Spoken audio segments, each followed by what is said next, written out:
Hey Jewish Mom, I wanted to tell you two stories this morning about imagination and how imagination can sometimes a little bit sort of run away from reality. How we can sort of create a sort of crazy reality in our heads. So the first story is something that happened this past week.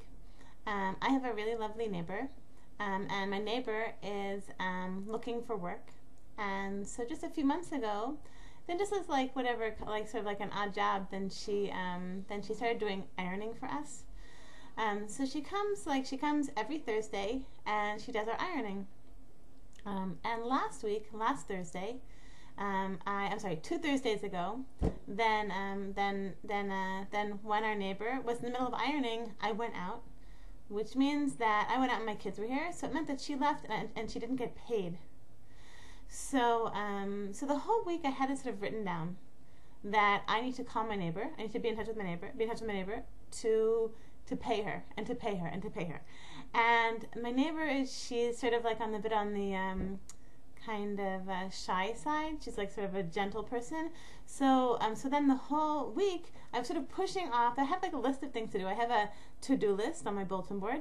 And so the whole week it was this call neighbor to pay the neighbor.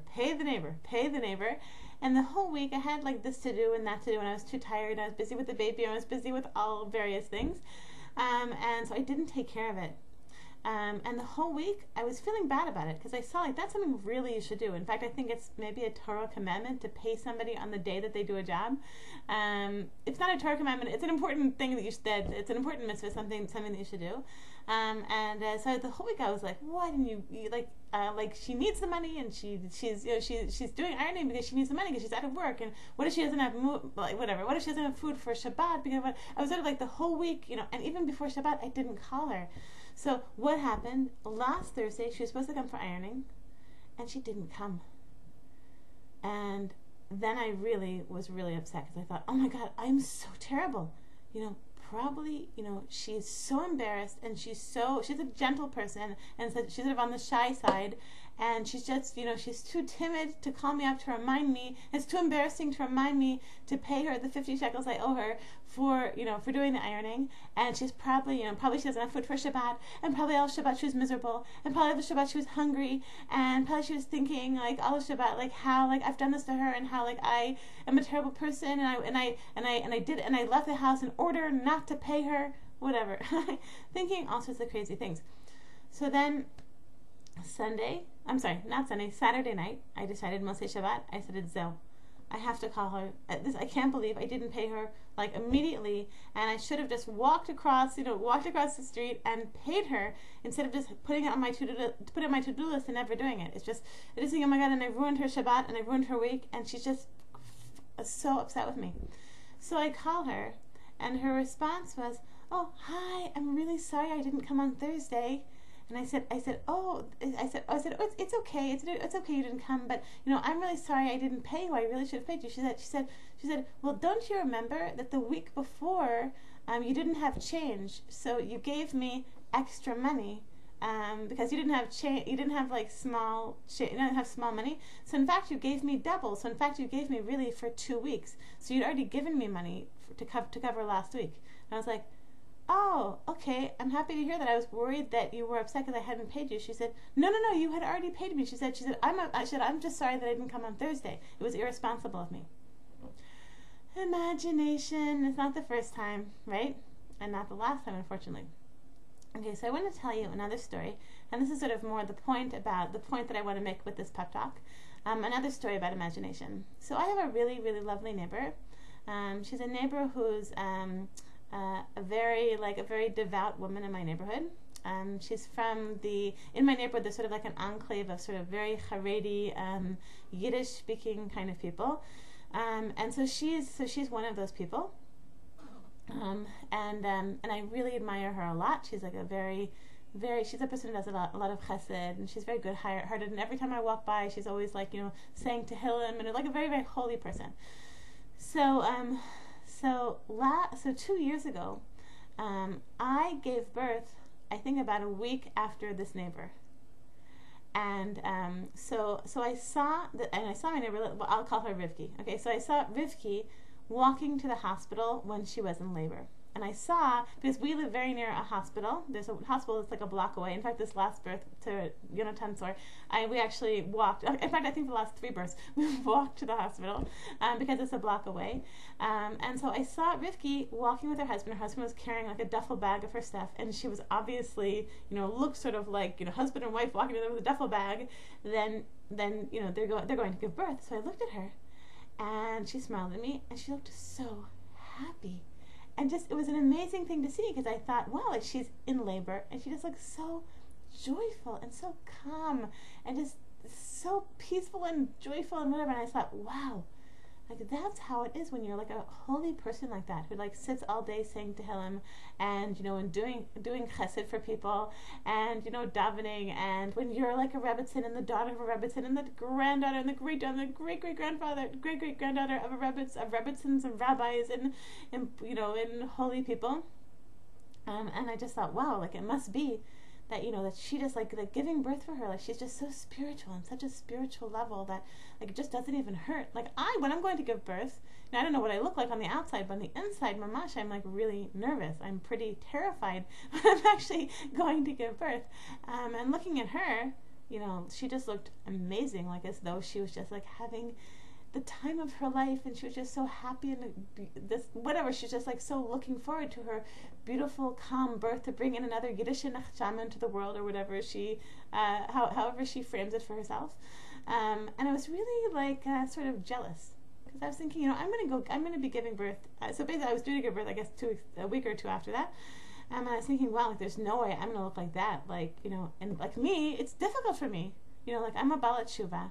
And, and I'm like, I'm not like such a holy person, and I don't say Tehillim so much, and, I'm not such a holy person like this person, wow, like, if I could be like her, and like, then birth would be so amazing and peaceful and wonderful, and I would also be glowing and shining and happy when I'm going to give birth like her.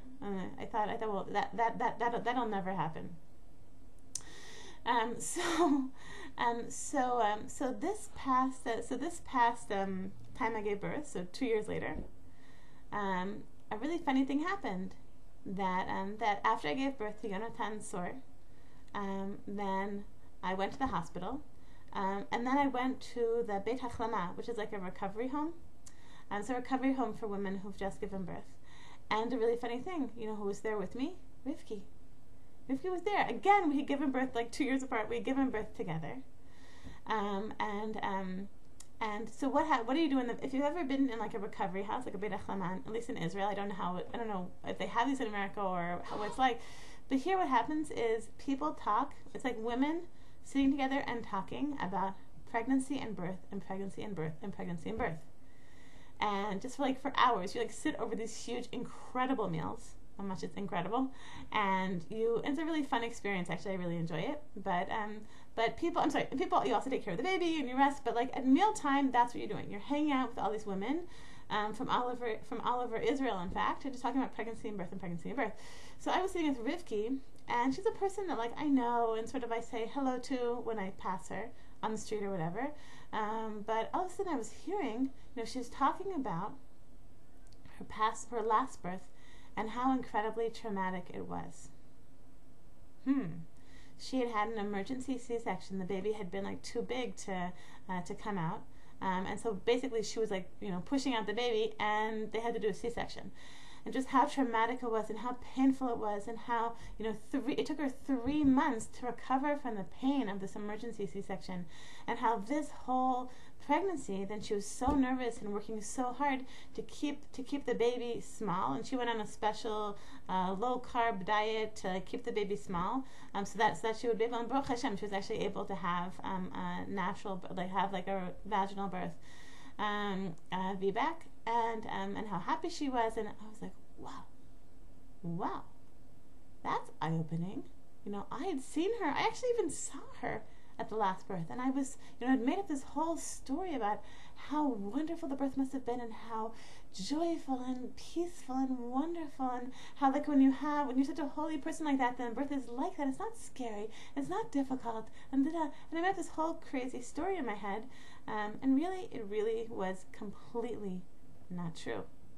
It was completely, in fact, she had a very traumatic, very difficult, very painful birth, and for years it sounds like she really had a sort of a trauma from that birth, and whatever. That lasted until she gave birth now, in a much more peaceful and better way. But so I'm just telling the story because I think it's just so telling. That I heard an amazing saying recently that I read. It said there are two kinds of people that you're jealous of. The first kind is people you think are perfect. The second kind are people that you know well. Right. So I want to bless all of us. Like our imaginations can really like run away from reality, as I said. And then we should remember, like when we're having struggles and we're having difficulties, like everyone has challenges. Everybody does. Everyone has their peccadillo, and everyone has their things they're struggling with.